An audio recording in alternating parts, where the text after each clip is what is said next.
pessoal, hoje nós vamos dar continuidade ao estudo da Revista Espírita. Nós estamos no ano de 1858. Na segunda-feira passada, nós havíamos dado uma estudada na introdução e nós vamos fazer a sequência hoje a partir de diferentes naturezas das manifestações. Como nós temos 14 tópicos no mês, que vai se iniciar a partir de hoje com janeiro, então nós vamos pegar metade hoje, vamos pegar 7 tópicos dentro do mês de janeiro, e na próxima segunda a gente pega as outras 7 do mês de janeiro.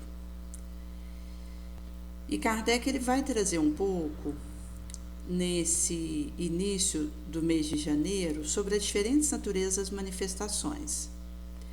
Então, ele vai falar um pouquinho sobre ação oculta, ação patente ou manifestação, a manifestação material ou física, manifestação visual ou aparição, manifestação inteligente, as comunicações, e vai trazer para nós um pouco, nesse tópico das comunicações, a diferenciação quando a gente tem uma comunicação grosseira. Porque quando isso acontece, você tem expressão que choca o decoro. Vai proceder somente o espírito inferior ou que ainda não logrou o despoje da impureza da matéria. Já quando a gente fala de uma comunicação séria, ela é grave quanto ao assunto e a maneira por que são feitas. Então, existe uma linguagem digna e isenta de qualquer trivialidade do espírito superior.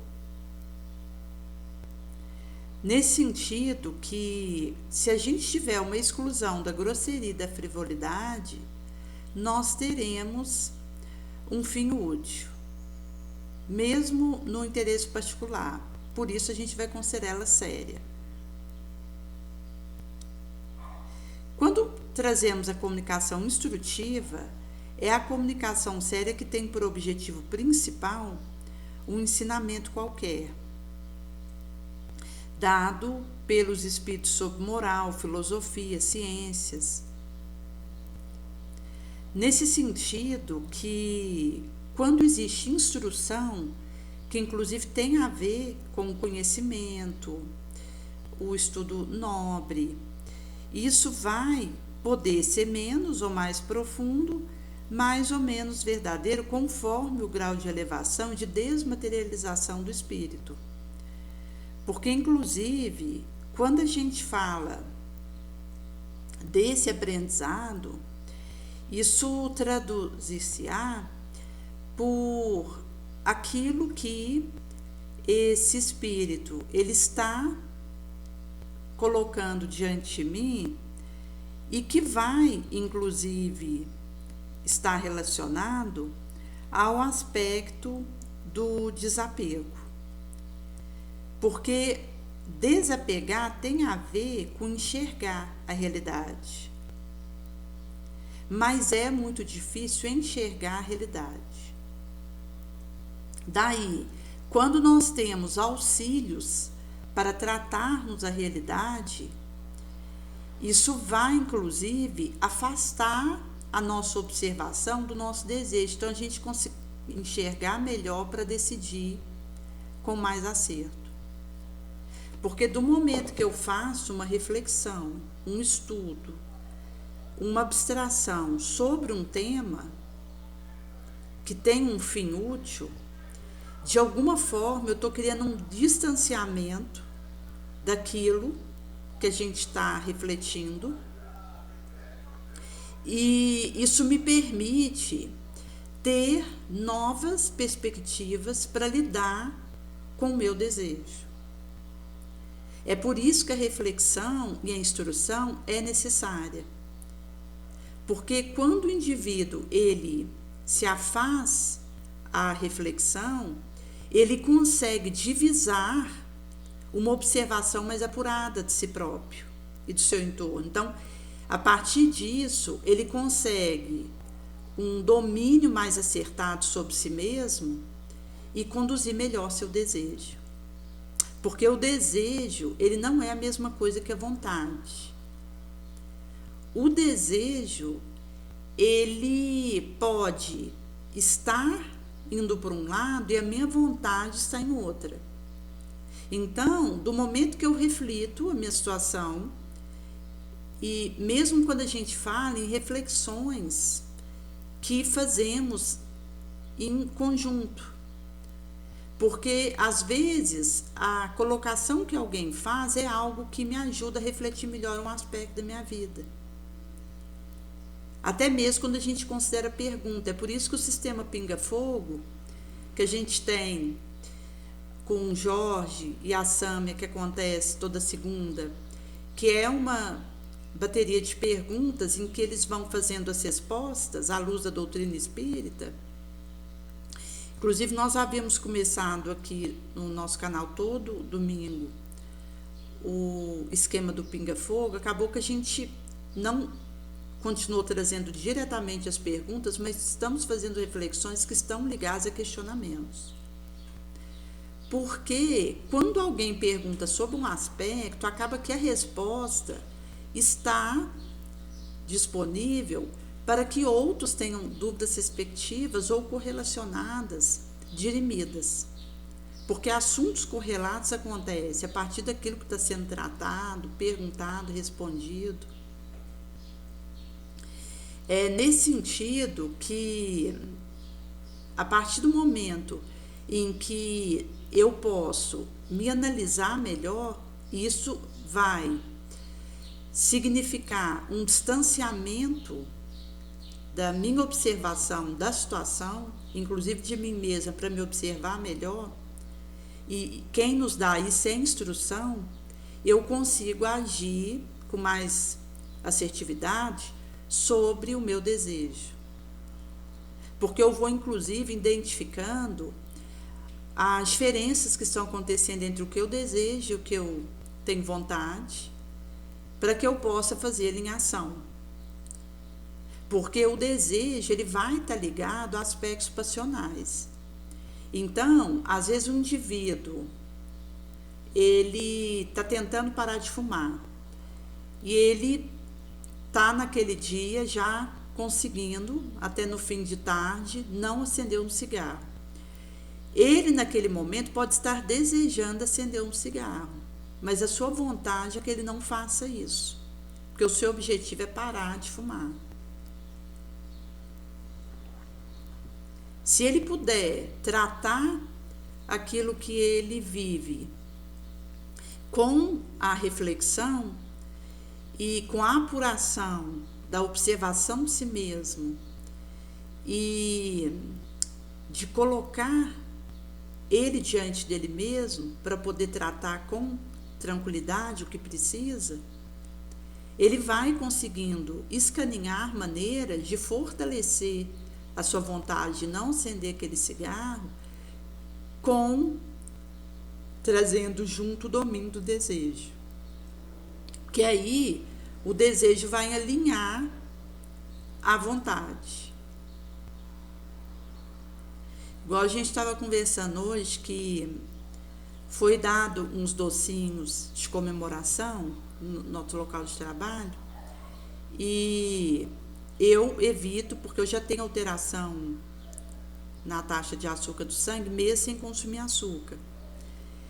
E uma colega que estava ali para receber esse docinho também falou que evita, porque ela está dando alteração diabética. Até porque nós vivemos uma sociedade em que estamos com diabetes, sem sabermos. Considerando aí que mesmo o indivíduo que não tem uma propensão para ter alteração na taxa de insulina e de açúcar no sangue e na célula, se ele consome doce e açúcares em geral, ele vai ficar diabético. E acontece que nós vivemos ambientes em que uma pessoa que está tentando evitar comer doce, ela tem que recusar o tempo inteiro o doce, porque o doce está em todo lugar. Seja numa comemoração que faz o dia de alguém, seja num chá de fralda, seja numa confraternização que acontece no ambiente de trabalho mesmo, seja numa recepção que é feito de um convidado, o doce, ele está incrustado na nossa rotina e acaba que alguém que esteja desejoso de fazer essa rompição precisa ter uma decisão firme, ele precisa dar conta de alinhar o desejo à sua vontade.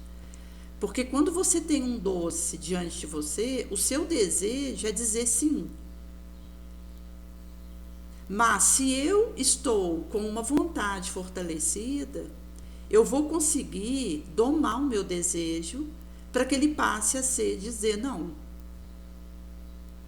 Porque mesmo o desejo pedindo aquele doce que está diante de mim, a minha vontade ela pode ter a palavra final, de que eu não vou aceitar porque não vai me fazer bem.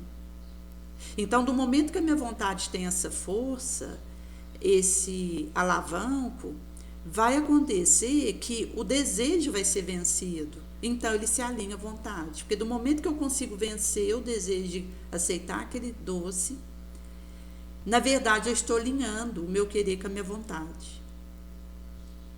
Então, quanto mais eu consigo fazer a minha vontade sair vitoriosa enquanto um desejo de uma boa opção, mesmo que naquele momento o meu real desejo esteja pedindo aquele doce, vai acontecer que eu vou me adestrando. Vai ficando mais fácil alinhar meu desejo à minha vontade, à medida que eu vou saindo vitoriosa. E não é uma situação simples. Até porque nós estamos falando de um aspecto, mas nós estamos em contato com diversas situações em que uma boa vontade vai precisar dominar um desejo ruim. Porque nós temos muito mais tendência de um desejo ruim do que de um desejo bom, pela nossa sombra. Inclusive, quando a gente fala dos nossos aspectos viciosos. Porque nós temos uma romagem de quedas que estão em nós. E nesse sentido que o primeiro impulso que eu vou ter é de uma sombra que eu trago comigo. É por isso que o nosso desejo, ele predomina ruim. Visto que ele vai ser o extravasamento do meu impulso instintivo, sombrio, que eu trago de uma romagem até aqui. É por esse motivo que, diante de decisões que a gente tem que tomar, e com as circunstâncias acontecendo dentro e fora de nós, se eu não tomo cuidado, o meu desejo ruim, ele escraviza uma boa vontade. Mas do momento que eu vou conseguindo fazer uma vontade boa sobrepujar um desejo ruim, vai acontecendo que eu vou me fortalecendo. E é curioso, gente, porque esse processo de autofortalecimento, isso inclusive tem a ver com uma proteção que eu vou realizando do meu ser. Porque o perseguidor, ele vai se tornar obsessor se ele encontrar a minha auto-obsessão. Então, do momento que ele me encontra resignada, eu estou fechada para a ação obsessiva, para o seu dardo. Então, ele pode lançar o dardo, atingir de vez em quando, mas não de forma persistente, contumaz, contundente. Porque, inclusive, nós vamos trazer essas tendências autoobsessivas vindas do nosso pregresso, que o perseguidor, ele sinergiza obsessivamente, numa caçada obsessiva, tentando realizar uma retenção penosa e um suplício até a exaustão. E ele usa também a impressionabilidade ectoplásmica, visando causar tristeza, raiva, nojo, medo, aprisionando o nosso pensamento, cansando o nosso sentimento. Se eu vou conseguindo domar o meu impulso e o meu desejo negativo, o meu pendor sombrio, com uma boa vontade, vai acontecendo que eu vou, então, substituindo esses areais por clareza de pensamento, vitalidade de sentimento. É por esse motivo que o processo dentro de nós de buscar fortalecer e robustecer a nossa vontade, ele vai significar modificações substanciais que a gente vai vivendo. Então, Kardec ele vai dizer que para que nós extraiamos das comunicações um proveito real, é preciso que elas sejam seguidas com perseverança e regulares.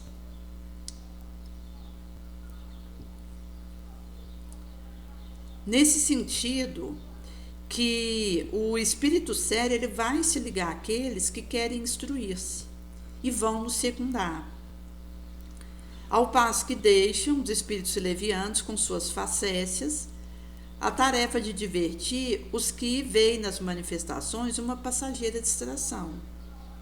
Então, é somente pela frequência e regularidade das comunicações é que nós poderemos apreciar o valor intelectual e moral dos espíritos com os quais nos entretemos, assim como o grau de confiança que merece.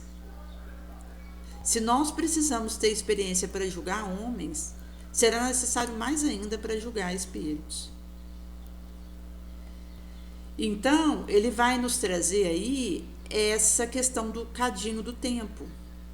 Porque quanto mais a gente é frequente e regular na interação com os bons espíritos, mais a gente vai podendo ter esse aumento da confiança no que está acontecendo.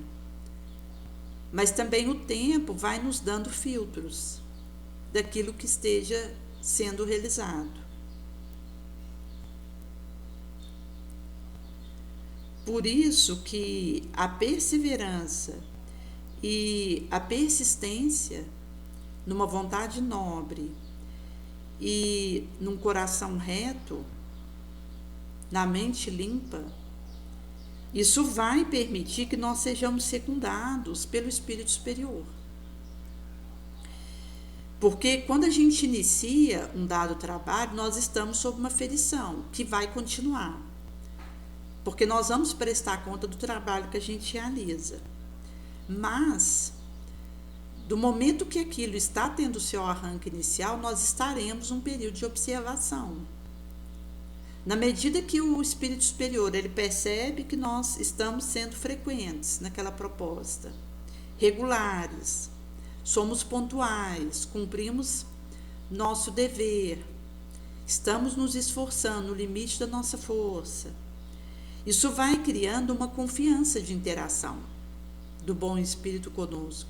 É por isso que nós precisamos pedir para Jesus clareza, força, conselho, assistência, para que Ele vá nos dando o direcionamento do caminho que estamos seguindo, para que a gente possa fazer a correção de rota necessária.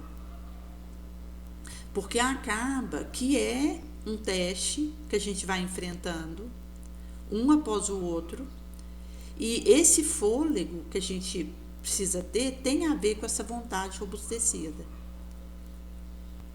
Porque do momento que eu elevo a minha vontade ao nível máximo, e com o tempo eu vou ampliando a minha cota de máximo, porque isso vai se amplificando, vai acontecendo que a gente vai podendo ter a resposta enquanto escolhas melhores.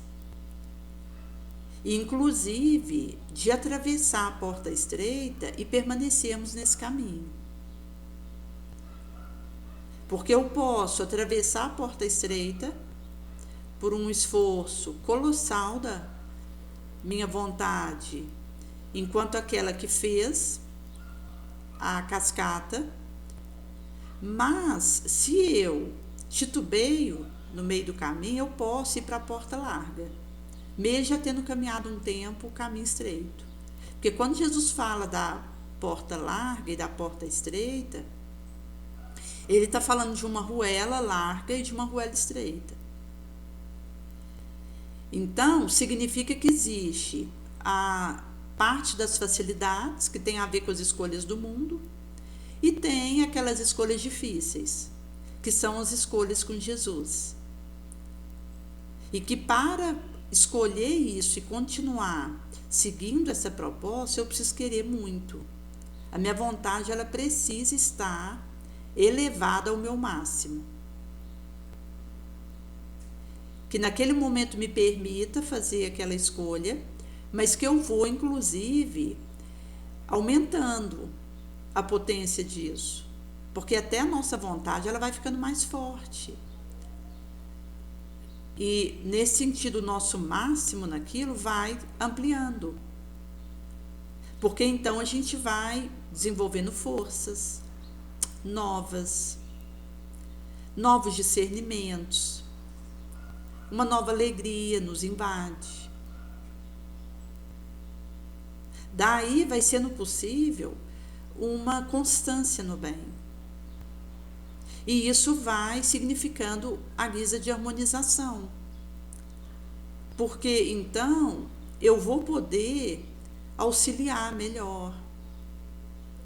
E é curioso, gente, porque quando nós estivermos no além e olharmos para trás, só terá valido a pena para nós se a gente tiver deixado no limite da nossa força o bem aqui. Daí que não é tanto a quantidade de coisas que eu acumulei de afazeres para auxiliar, mas o amor por trás daquilo. É a quantidade de amor que verte, porque na medida que a gente está atendendo nosso propósito de vida, a gente vai tendo mais presença naquilo que a gente realiza. Por isso que não é algo que vai ser colocado na ponta de um lápis, catalogado enquanto quantidade, mas a qualidade, enquanto a minha capacidade de amar naquela atividade que eu estou realizando. Porque é essa capacidade de amar que engrandece as pequenas coisas. Então a gente tem relatos de espíritos encarnados que passaram anônimos entre nós e que eram espíritos superiores, que estavam encarnados aqui entre nós e que ao desencarnarem foram levados para mundos felizes. Porque eles tinham uma capacidade tal de amar que engrandecia, sublimava tudo que eles realizavam e tocavam. Mesmo num anonimato, no apagamento. A gente tem, por exemplo, o caso da Alcione, do livro Renúncia, que não traz um trabalho de edificação de pedra, seja asilo, seja hospital, orfanato.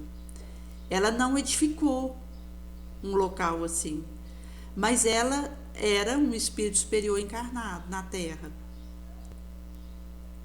E a capacidade dela de amar foi tal que ela conseguiu, em cada passo que ela ia dando, deixar o seu melhor na direção daqueles que renteavam com ela, até o momento derradeiro em que ela estava naquele calabouço e que Carlos, sem saber que era ela que estava ali, porque ela tinha trocado de nome, e quando foi ter com ela para fazer o julgamento no processo inquisitório contra ela, é que ele vê que era ela, mas já era tarde demais, porque ela estava inada já para desencarnar, pelos maus tratos que ela já tinha recebido até ali, pela água inadequada, pelo alimento inadequado que chegava até ela, e pelas condições que ela estava naquele calabouço, de escuridão, que não entrava um sol, de impureza daquele local. Em sendo assim, ela estava com seu organismo comprometido e, nesse sentido, já não teria volta, ela iria desencarnar, e ela, até o último suspiro, deu perdão para Carlos e o amou. Daí mostra que o aspecto do nosso trabalho vai estar no amor que a gente vive ao realizar aquilo. Porque, inclusive, é esse sentimento que nos permite escolher relacionado ao nosso propósito de vida, respeitar nossos limites. Porque se eu não tenho a capacidade do amor, eu não dou conta de acolher minhas balizas. Eu acabo passando por cima de mim mesma, e isso significa um comprometimento do trabalho. Então, é nesse sentido que a caridade, ela vai se tornando para nós esse areal bendito, porque vai acontecer que, mesmo que eu esteja sob uma persistência interna, eu vou ser encontrada resignada, isso me liberta. Então, me dá a vitalidade do sentimento, a clareza do pensamento. Já no desamor, a persistência interna vira autoobsessão, inclusive por resultado, por quantidade, por holofote. E aí vai acontecer que eu me atropelo, entro em fixações mórbidas, e aí eu vou ter o cansaço do sentimento e aprisionamento do pensamento, que é um estar refém da minha sombra. Nesse sentido que Kardec, ele continua dizendo que, ao considerarmos os diferentes modos de comunicação, se todo efeito tem uma causa, todo efeito inteligente deve ter uma inteligente causa. Então, fazendo aí as análises referentes à ação de um espírito usando um médium, e que essa manifestação do espírito, por exemplo, de escrita, pode ser direta, mas é raro, até porque nós estamos num regime de cooperação em que o espírito, ele usando um instrumento encarnado, facilita para que aquele trabalho aconteça, considerando economia de tempo, de trabalho, de energia, visto que até o ectoplasma, o espírito superior procura economizar. O espírito inferior, ele não vai fazer essa economia de ectoplasma, porque ele tem o objetivo de impressionar ectoplasmente, visando causar medo, tristeza, raiva, nojo. Nesse sentido que, se por um lado o espírito inferior, ele abusa do ectoplasma visando objetivos escusos, o espírito superior, ele é discreto, modesto, porque ele deseja trazer paz, consolo. Nesse sentido que, quando a gente considera a maneira como o bom espírito prefere atuar, é usando o instrumento encarnado. Até porque, gente, nós encarnados precisamos trabalhar com os bons espíritos e eles sabem disso. Então, eu encarnada na Terra, no trabalho que eu faço, eu preciso que os bons espíritos me acompanhem sob a égide de Jesus. Que eles me deem clareza, força, conselho, assistência, para que aquele trabalho possa acontecer. Então, como eu, encarnada, preciso trabalhar com bom espírito, ele vai optar usar um instrumento encarnado desde que perceba em mim boa vontade, esforço, empenho para cumprir os meus deveres, devotamento à lide ora abraçada. Inclusive, isso vai manifestar no espontâneo equilíbrio do sentimento, na caridade como parte do meu comportamento normal. Por isso que, quando a gente considera as comunicações verbais como as escritas, pode alguma vez acontecer sem intermediário corpóreo, onde frase e palavra ressonam ao nosso ouvido ou em nosso cérebro sem uma causa física aparente. Mas os espíritos igualmente podem nos aparecer em estado de vigília ou em sonho, e também nos dirigir a palavra para nos dar instruções e avisos. E isso aqui acontece visto que, às vezes, um desdobramento do sono, a gente é levado para algum lugar e orientado, instruído. E ressuma na vigília algumas intuições correlatas, inclusive em momentos estratégicos do dia, aquilo vem a fluxo.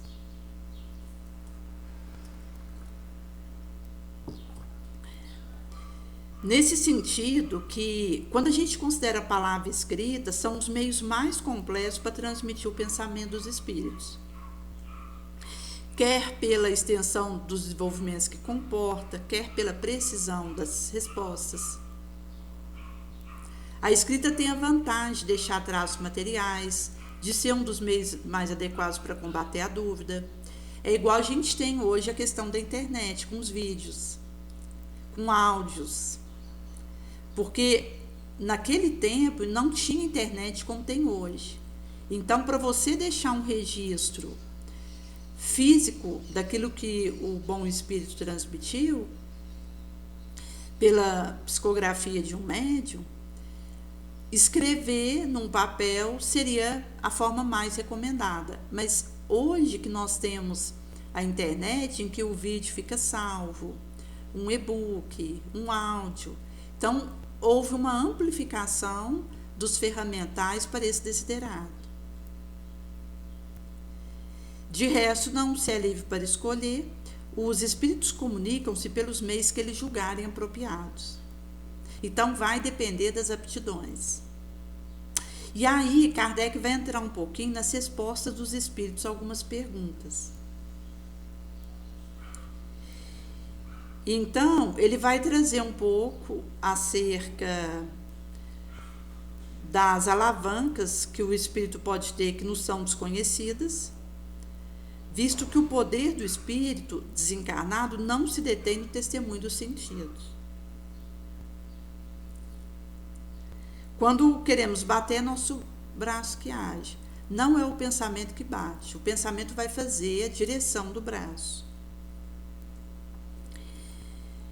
Nesse sentido que, quando nós consideramos a questão das manifestações físicas, vai ter alguma utilidade para o observador, mas a questão das comunicações dos espíritos superiores tem um interesse mais sério.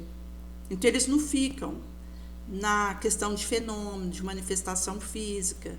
A ação deles é mais sutil, até porque eles são discretos e desejam a utilidade, que tem caminhos diferentes, diversos. Visto que Se a gente pega um espírito batedor, poderíamos considerar que ali está um espírito zombeteiro atuando. O espírito superior, ele, para poder se fazer ouvir, não vai ficar batendo numa mesa. Ele vai buscar uma forma de interação com um médium que tem uma elevação que permita uma conexão com ele, um equilíbrio. Porque daí, então, vai ser possível ele usar esse médium para trazer a sua mensagem, a sua instrução. Então, a gente tem, inclusive, relatos de situações, de barulhos que podem acontecer no ambiente e que não vai ter um espírito superior por trás de barulhos repetidos visando amedrontar, assustar, por exemplo. Mas isso é permitido pelo espírito superior quando o espírito inferior realiza essas coisas para trazer algum tipo de alerta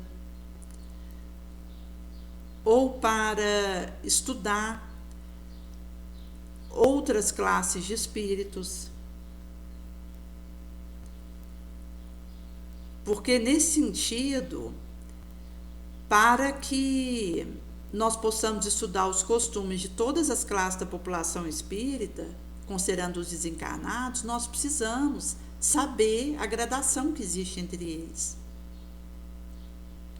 Então, é uma necessidade fazer um estudo e ter um contato com diferentes classes desse grupo. É como se a gente considerasse conhecer a China.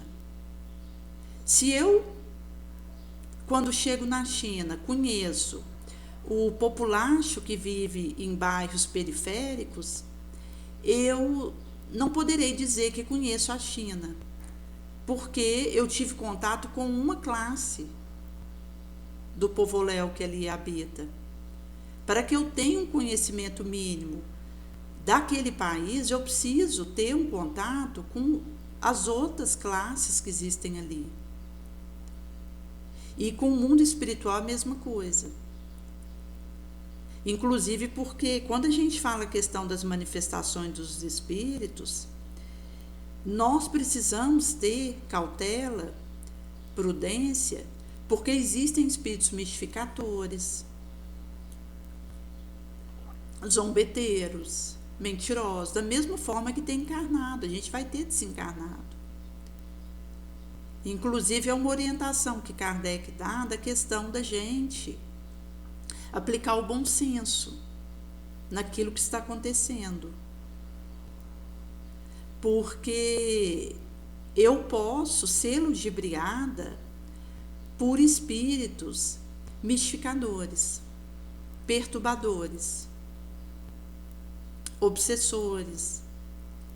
E é nesse sentido que, quando eu vou desenvolvendo a lógica, a intuição, o bom senso, a equanimidade, eu vou, inclusive, tendo uma aplicação fria, precisa, da razão nessa situação, para que a gente possa fazer esse ajuizamento, diminuindo as nossas chances de ser enganados. Porque, inclusive, quando a gente considera um médium, ele pode em algum momento ser enganado. A questão é se ele vai ter a vigilância e oração suficientes para endireitar a sua rota. Para um espírito encarnado na Terra não ser enganado em nenhum momento, só se for um espírito superior que já tem uma vinda para a Terra missionária e que mesmo sob essa condição enfrenta uma série de intempéries, visto que os espíritos inferiores, eles ficam à espreita e podem pegar aquele médium desprevenido com alguma situação. Como a gente tem o exemplo do Chico, que mesmo tendo uma encarnação missionária, ele relatava de assédios que ele sofria devido à questão do mundo espiritual inferior. que atua na Terra. Nesse sentido que a gente tem os matizes de detalhes, vai escapar a um superficial observador. Então, Kardec ele vai trazendo essa questão da importância do estudo do mundo espiritual e ele vai trazer um recorte interessante sobre nós não podermos impedir os espíritos imperfeitos de fazerem coisas que nos incomodam ou fazer barulho, e mesmo tentar nos apavorar. Mas o fato de estar em contato conosco, que somos bem intencionados, diminui a influência que exercem sobre o médium em questão. Então ele traz aqui a importância da gente buscar a companhia do espírito nobre. E eu só posso me aproximar do espírito nobre se eu cultivar pensamento nobre, sentimento nobre, palavras nobres. Porque se eu tenho um pensamento ruim, eu vou me aproximar de um espírito parecido. Por isso que as fórmulas de exorcismo para expulsar espíritos maus não funcionam. Porque se eu continuo tendo pensamento ruim, que é a chaga viva, que atrai o espírito ruim para perto de mim, eu posso até falar um monte de coisa que não vai adiantar para ele se afastar. Eu vou necessitar de mudar a minha faixa de pensamento, elevar o meu padrão vibracional, para que eu possa ter a bênção da companhia de um espírito elevado. Então a gente tem inclusive uma tradição nas religiões no geral de achar que com determinado talismã, determinado objeto, determinado grupo de palavras, a gente expulsa um determinado espírito. Isso não existe. A única coisa que realmente expulsa um espírito ruim é o bem que eu nutro. Porta dentro da alma. Inclusive, considerando que quando a gente está num ambiente de atendimento ao espírito sofredor, eu não vou desejar expulsar o espírito mau, eu vou acolhê-lo e encaminhá-lo para tratamento, porque o espírito perverso, ele está doente. A crueldade é uma forma de enfermidade psíquica. Nesse sentido, quando nós estamos unidos com intenções benévolas, nós não teremos interesse em expulsar quem quer que seja, nós temos interesse em oferecer tratamento, acolhimento, amor. Porque a gente sabe que o ódio é o amor adoecido. Então, um indivíduo que cultiva essa faixa dentro de si, ele precisa de tratamento, de auxílio. Quando nós estamos na companhia do espírito superior, a gente pode oferecer isso para o outro, que esteja nessa situação. Então, a gente não vai querer expulsar, a gente vai querer ajudar. É por isso que nós temos que estar numa faixa elevada, senão a minha ação vai ser nula junto ao espírito sofredor, ignorante, vicioso, que é um outro recorte que Kardec traz.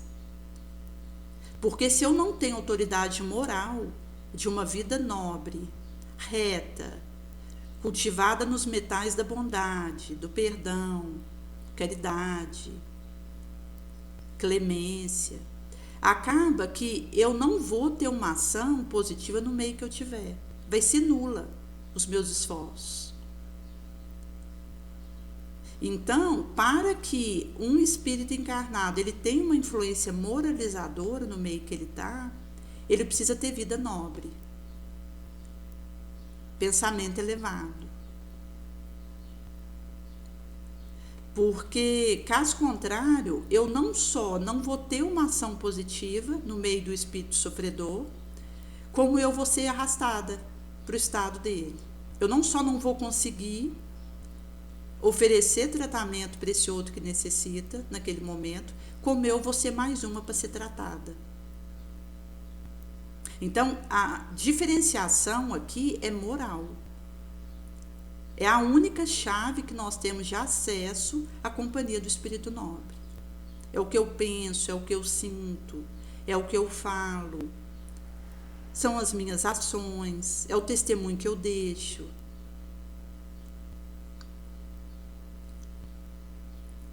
Nesse sentido que Kardec vai trazer esses aspectos das tentativas obsessoras de constrangimento e intimidação, e que quando nós estamos forrados com a resignação, com a resiliência, com o desapego, vai acontecer que a gente não dá brecha.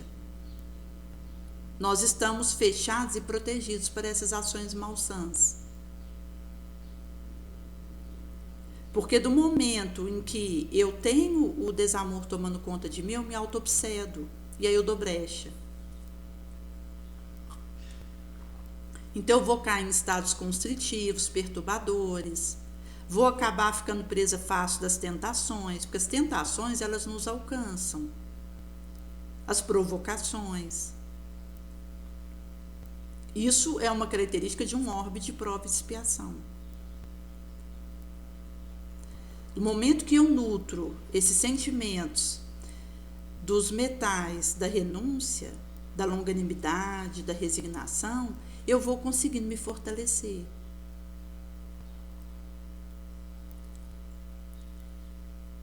E Kardec ele vai trazer um outro recorte na subsequente da Revista Espírita, onde ele vai dizer que o desinteresse é a resposta mais peremptória que alguém pode dar para os seus detratores. Porque um desinteressado charlatanismo seria uma monstruosidade, uma insensatez.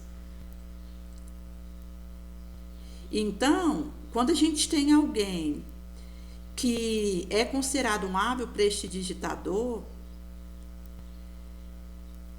nós precisaremos averiguar se ele está fazendo a aceitação de oferta brilhante de estabelecimento público para sair com ouro mancheia. Porque do momento que o indivíduo ele está se enriquecendo à custa daquela ação, aí sim a gente tem um charlatanismo consumado. Mas do momento que a gente percebe o desinteresse, a doação, a renúncia, acaba que isso é peremptório para o detrator daquele indivíduo. Porque não há uma conivência entre charlatanismo e desinteresse e doação. Nesse sentido que Kardec vai trazendo a questão da confiança que o indivíduo vai despertando na pauta da sua fidelidade a Jesus. Porque aí, na medida que eu vou conseguindo ser fiel e vou avançando nessa proposta, vai acontecendo uma ampliação da confiança do Cristo no meu trabalho. Porque sabe que pode contar comigo. E isso se diz, gente, um dia após o outro. Eu não começo o trabalho hoje e já ganho a confiança de Jesus. É anos a fio em que eu me dedico àquela causa, com desinteresse, sem pretensão pessoal, com a mão estendida para auxiliar, sem distinção de quem quer que seja, procurando dar o meu melhor. É segundo após segundo, em que isso vai rolando ano após ano, em que eu permaneço fiel, é que eu vou dando essa despertação aos bons espíritos que podem contar comigo. E é por isso que Kardec falou que a constância no bem, o tempo em que eu estou engajada naquele trabalho, a persistência naquela proposta, vai apurando a relação dos bons espíritos comigo. Porque, inclusive, eles vendo que podem contar comigo, eles vão me capacitando.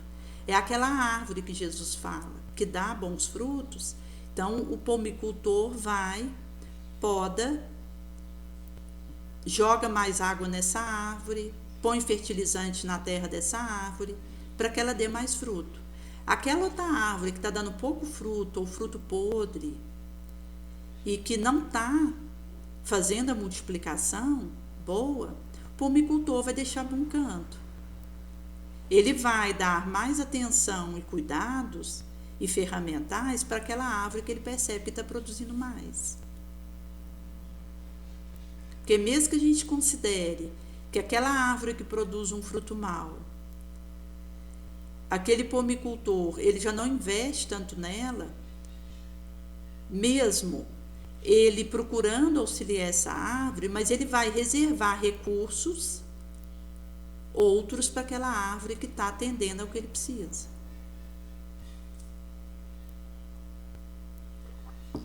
E isso tem a ver com a vontade. Então, Kardec, ele vai falando mais um pouco das questões de uma jovem criada que ela acabou sendo vítima de uma perseguição que aconteceu de uma vizinha e que começou a haver uma batida na campainha dessa jovem criada e que mesmo que aquela vizinha não estivesse batendo naquela campainha, o sinal se fazia ouvir. Então, os patrões acharam por bem fazer a transferência dela para uma região do campo, em que eles já tinham amigos lá.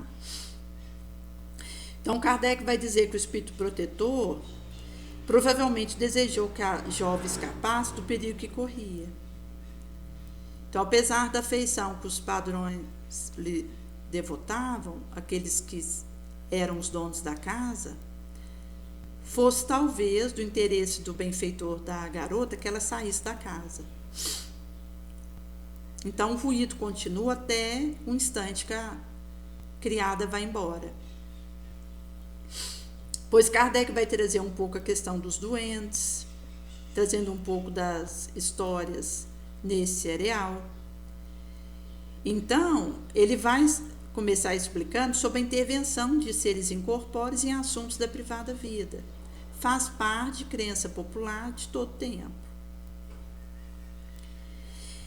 Não pode entrar no pensamento de uma pessoa sensata que toma ao pé da letra todas as lendas, mas as diabólicas histórias e todos os contos ridículos que se conta junto à lareira, alguma coisa daí poderá ser extraído. E deveremos fazê-lo, porque vai estar associado a algum acontecimento que houve curso. E então, nesse sentido, ele vai dizer para tirar o fantástico maravilhoso, com qual a superstição se cobre de dia, e encontraremos os caracteres, os gestos, os fatos dos modernos espíritos. Então, ele vai explicar um pouquinho da diferenciação. Uns são benevolentes, obsequiosos, bons, têm prazer em prestar um serviço, um auxílio, como os bronzes, ou os menos ou mais maliciosos, caprichosos, travessos e mesmo maus, como os goblins da Normandia, conhecidos por Burgles na Escócia e Bogas na Inglaterra, Claudicounts na Irlanda e Pucks na Alemanha. Esses doentes penetram em casa, aproveitam a ocasião para brincadeira de mau gosto, desloca móvel, aplica golpe no tonel, martelada no teto, bate na porta, no assoalho, solta suspiro lamentoso, assobia baixinho, puxa lençol e cortina do que está deitado. Então ele vai trazer um recorte sobre a ação do Bogas e os ingleses, que exerce sua maldade principalmente com criança, trazendo aí uma versão que acontece. Toma frequentemente fatia de pão manteigado, tigela de leite, agita a cortina à noite, desce e sobe escada com grande ruído, lança prato sobre o assoalho, provoca outros estragos muito na casa. Então ele vai trazer um pouquinho sobre aspectos ligados a esses doentes, inclusive relacionado a cuidado de alimentar com delicadas iguarias, porque esses doentes trariam aos seus senhores o trigo roubado, celeiro. E ele vai trazer no subsequente aspectos em que houve amplificações pela imaginação relacionada a isso. E aí ele vai trazer a vocação particular de uma mãe que estava encarnada e fez evocação da filha, porque era a filha única dela, tinha 14 anos, objeto da sua ternura. Tinha uns meses que essa menina havia desencarnado. E essa adolescente muito digna do pesar dessa mãe, e houvera tido uma longa e dolorosa doença, sucumbiu. A mãe, inconsolável, foi instruída a possibilidade de se comunicar com o além-túmulo, inclusive porque ela estava com ideação suicida, querendo ir embora logo para se reunir à filha. Então, ela procura numa conversa com a filha um alívio para a sua pena. Daí elas começam a fazer a evocação da filha dessa senhora, mesmo ambas com pouca experiência, tanto ela quanto a médium, e fez um chamado. Estava ali a médium, a mãe, e a filha que, desencarnada, veio falar através dessa médium. Estava ali o testemunho ocular que trouxe o relato ora contado.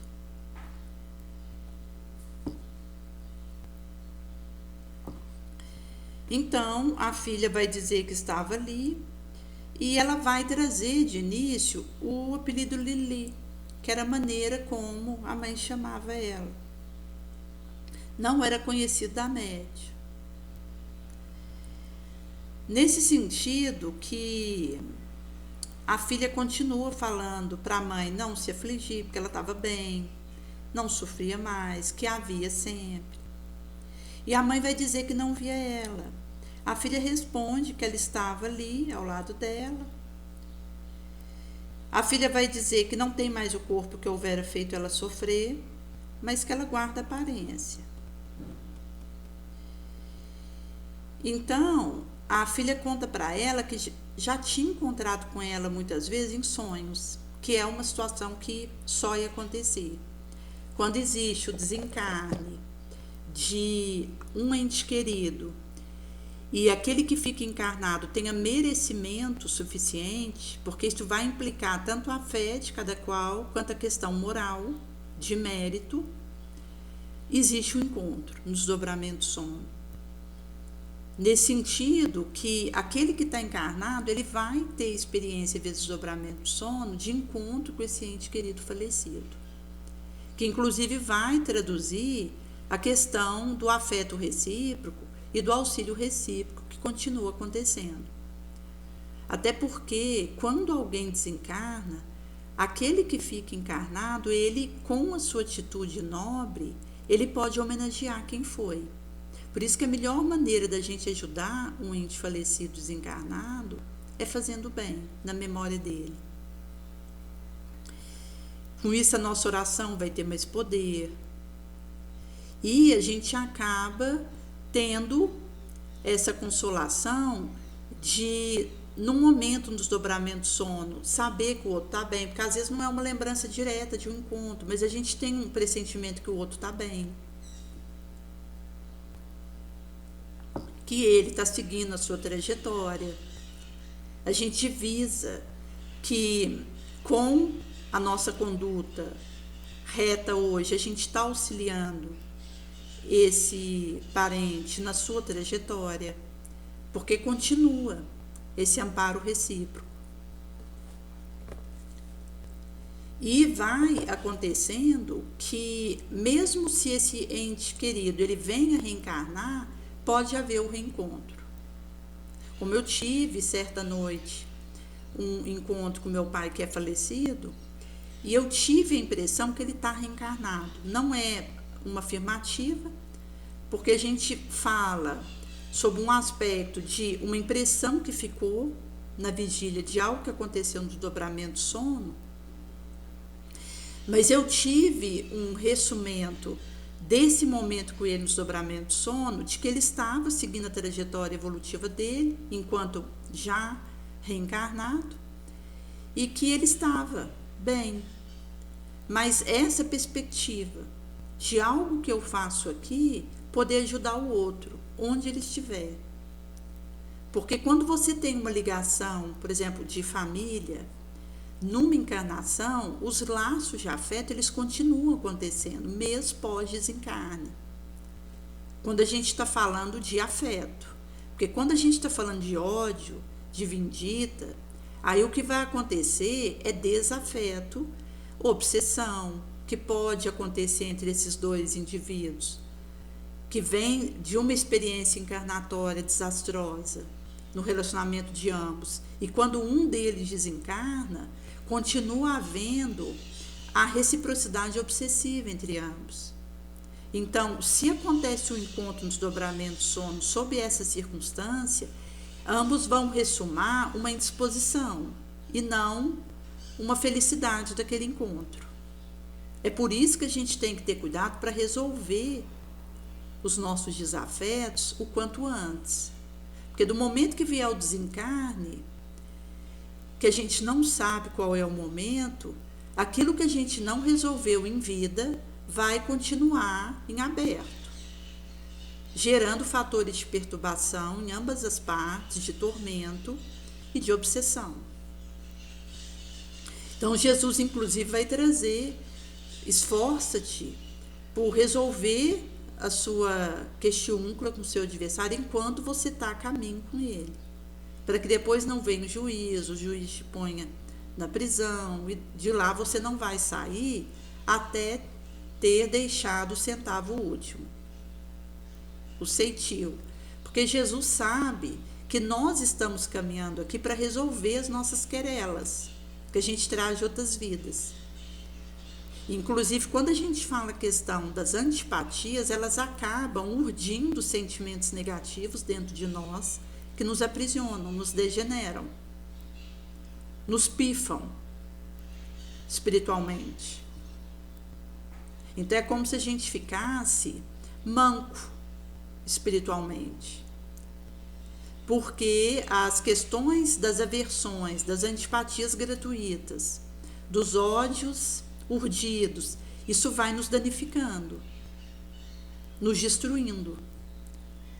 E aí, se eu não me esforço para resolver isso, enquanto eu estou encarnada com aquele outro, quando vier o desencarne, aquilo vai continuar gerando perturbação em mim.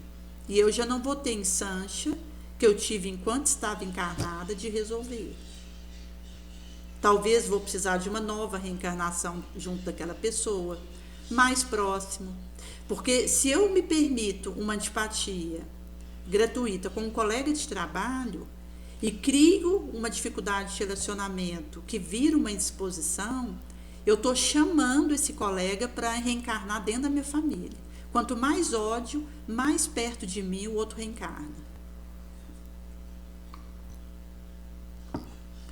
Nesse sentido que, se nessa encarnação ele era só um colega de trabalho, que eu via quando ia para o trabalho, numa próxima encarnação ele se torna meu filho, meu pai, meu marido. E nesse sentido que vai ficando mais difícil, porque eu poderia ter resolvido quando ele era apenas um colega de trabalho. Pelos metais do amor, do perdão, do acolhimento, da tolerância. Se eu me recuso a fazer por esse caminho mais leve, ele vem para mais perto, numa próxima existência. Um irmão, e aí vai ficar mais difícil. Por isso que Jesus nos alertou: esforça-te por resolver, o quanto antes, as suas dificuldades de relacionamento, as suas intolerâncias, as suas antipatias gratuitas. Esforça-te por dissolver isso quando você pode. Porque vai chegar um momento que você não vai poder mais. Aí vai ter que esperar uma próxima encarnação mais perto daquela pessoa para tentar resolver. Nesse sentido, que aqui vai trazer a experiência dessa mãe que tinha um bom relacionamento com essa filha. Por isso o ressumar foi positivo depois do desencarne. Porque ambas tinham um relacionamento saudável.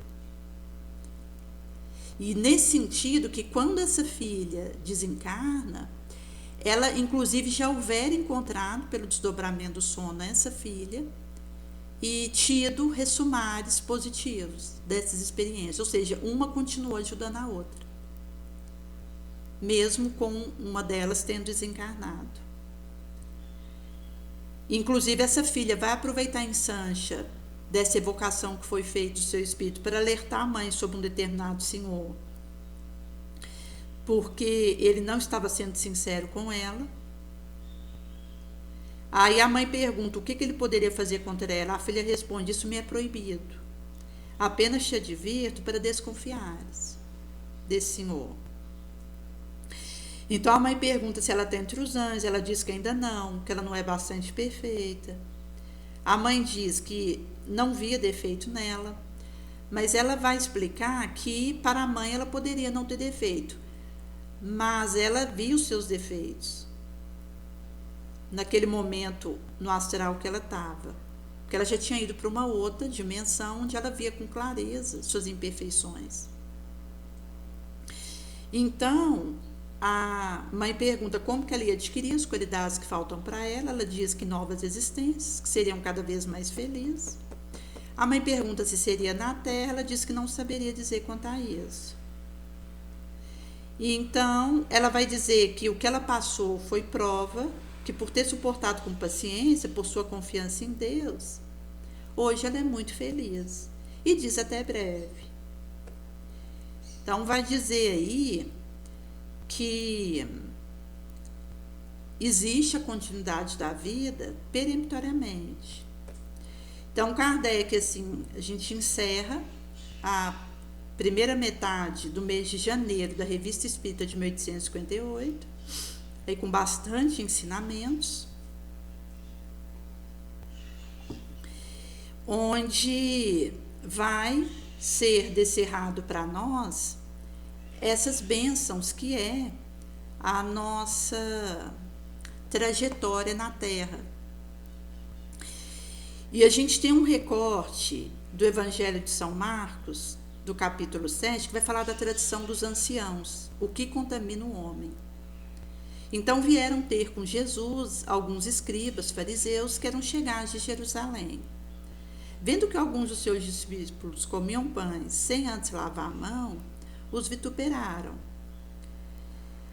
Porque os judeus, fariseus, em observância da tradição dos antigos, não comem sem lavarem as mãos muitas vezes. Quando vêm do mercado, não comem sem se purificarem. E assim observam muitos outros costumes que eles ficaram por tradição, como lavar jarro, vaso de metal, leito, copo. Então, escriba e fariseu pergunta para o mestre: por que os teus discípulos não andam, conforme a tradição dos antigos, mas comem pães com as mãos por lavar? Então Jesus responde: hipócritas, com muita razão profetizou de vós Isaías, como estiver escrito: esse povo me honra com a boca, mas longe de mim está o seu coração. É em vão que eles me adoram, quando ensinam máximas e preceitos humanos. Porque, deixando o mandamento de Deus, vocês cuidadosamente observam tradições humanas, lavando copos e jarros. Fazeis muitas outras coisas símiles a estas. E dizia-lhes: sabeis bem tornar vão o mandamento de Deus para guardares a vossa tradição. Então, eu torno vão aquilo que é divino para que a minha tradição, o meu interesse, seja guardado. Porque Moisés dissera: honra teu pai e tua mãe. Também, todo o que amaldiçoar a sua mãe ou seu pai, morra de morte.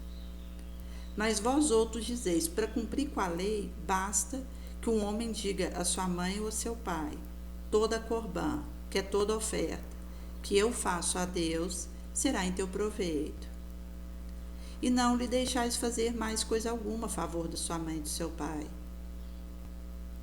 Ou seja, ao dizer para uma mãe, toda a corbã que eu estou fazendo é em seu proveito.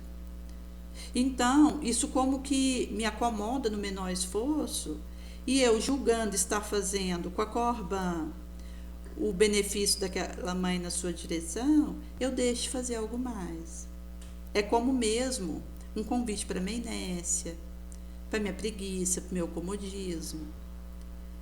Aí Jesus continua, vindo assim a rescindir a palavra de Deus por uma tradição, de que vós mesmos fostes autores. Muitas outras coisas fazeis ainda, que se parece com essa. Então, Jesus vai trazer que é eu me tornar autora de algo que, na verdade, rescinde a palavra divina. É como quando ele disse, para a incompreensão de Pedro, com que ele precisaria sofrer. Isso me escandaliza, afasta-te de mim, Satanás. Porque você não compreende as coisas de Deus. Daí ele vai convocar de novo ao povo e lhe dizia, ouvi-me todos, entende. Não há nada fora do homem que venha ingerir e que possa torná-lo impuro. Mas é o que sai do homem, isso é o que o faz impuro. Quem tem ouvido para ouvir, ouça. Quando, deixando o populacho, entrou em casa, seus discípulos lhe perguntaram qual era o sentido dessa parábola. Ele lhes diz, então vós também não entendeis? Não compreendeis que tudo que o homem ingere não pode torná-lo impuro.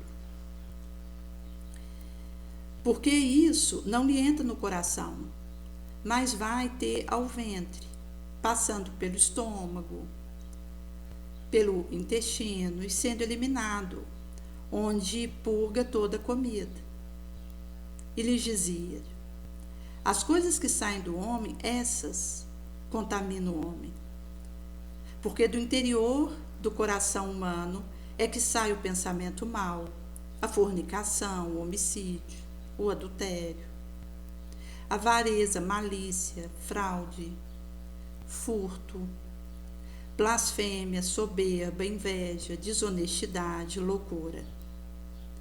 Todos esses males vêm de dentro.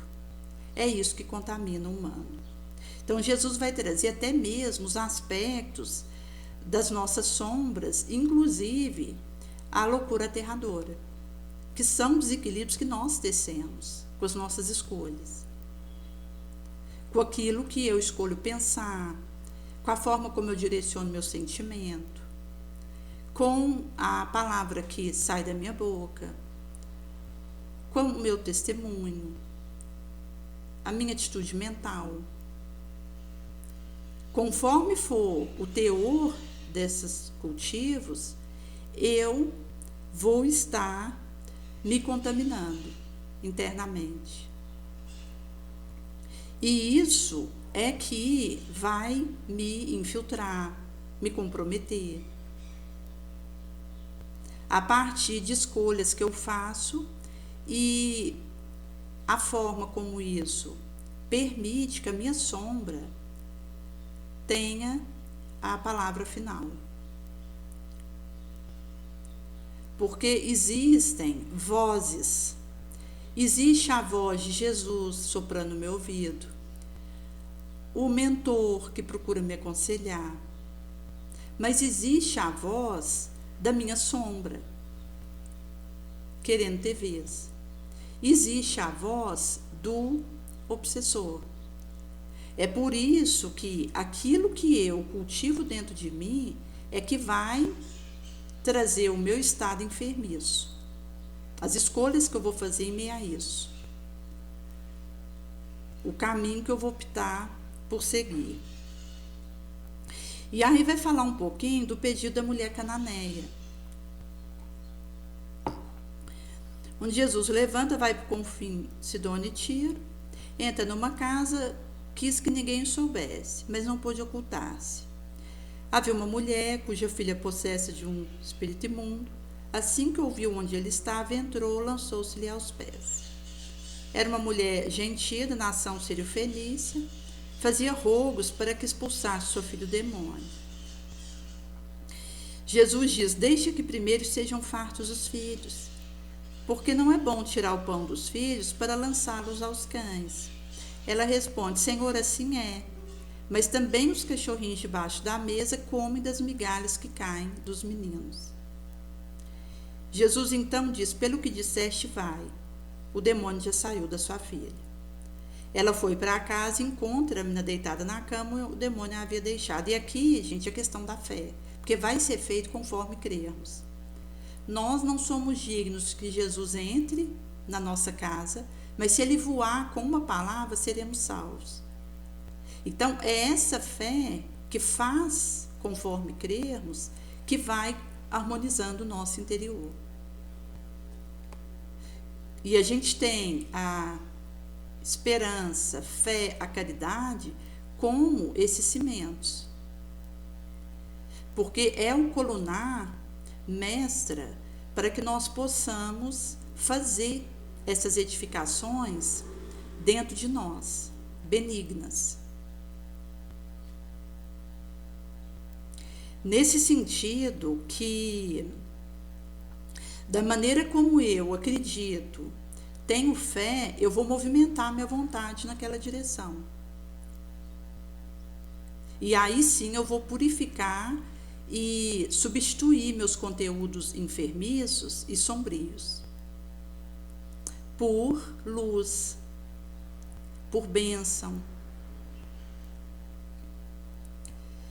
E no subsequente vai falar um pouquinho da cura de um surdo-mudo, de Decápolis, que Jesus torna a sair dos confins de Tiro, veio por Sidônia, ao mar da Galileia, e passa por meio do território de Decápolis. Trouxeram um surdo-mudo, rogava que pusesse a mão sobre ele.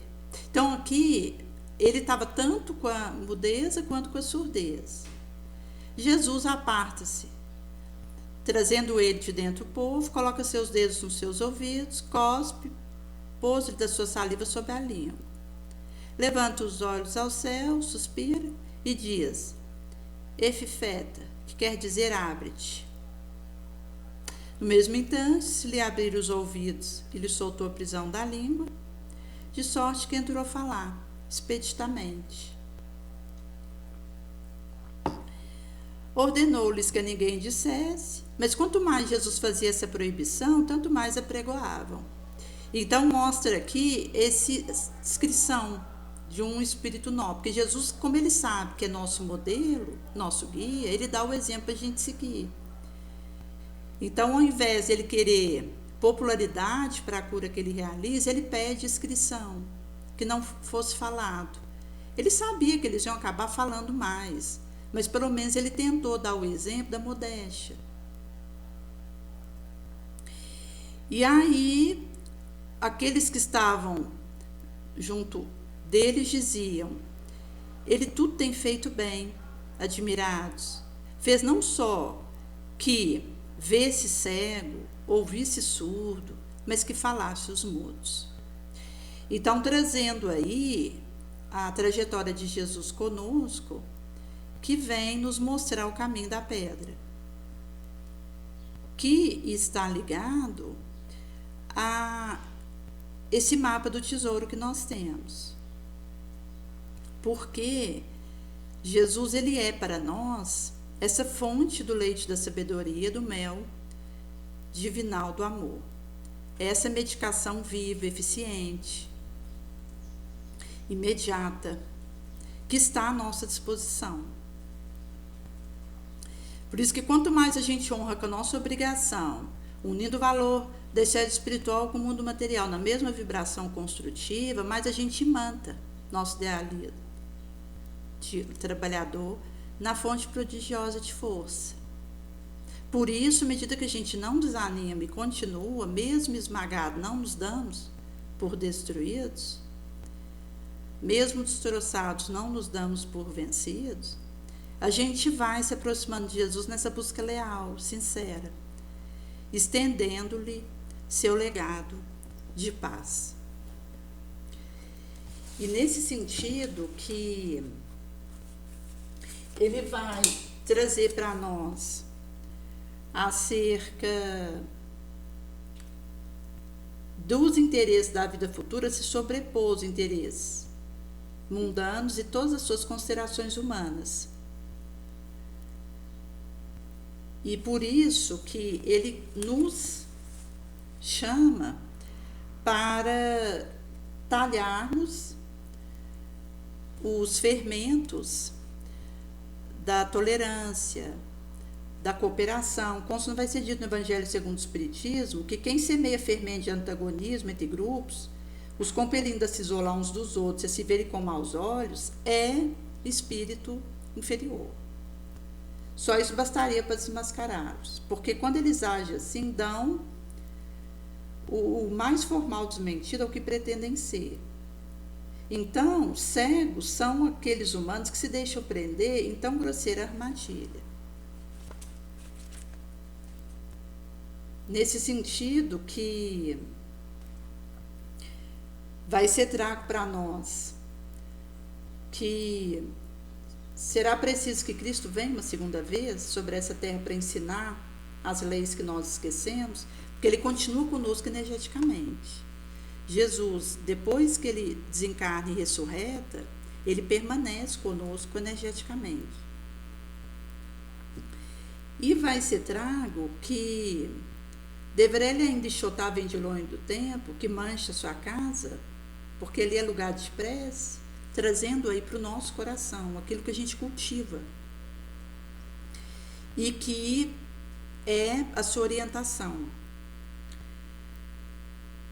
Se Deus nos concedesse essa graça, talvez o renegaríamos como outrora, chamaríamos blasfemador, porque ele humilharia o orgulho dos modernos fariseus. Talvez o faremos recomeçar o caminho do Gólgota. Por isso que vai ser trago a urgência de rompermos nosso orgulho, nosso egoísmo, nosso sensualismo. Porque o que éramos antes de sermos poderosos e nobres? Talvez estivesse mais baixo que o último dos nossos criados, aqui falando para aquele grupo que detinha o poder na época, mundano. Curva, pois, vossas altivas frontes, que Deus pode rebaixar no momento em que mais alto você o eleva. Todos os homens são iguais na divina balança. Só as virtudes os distinguem aos olhos do Pai. Todos os espíritos são de uma mesma essência. Os corpos com igual massa modelados. Vossos nomes e vossos títulos não os mudam em nada, fica no túmulo. E eles não dão a felicidade prometida aos eleitos. Humildade e caridade são seus títulos de nobreza.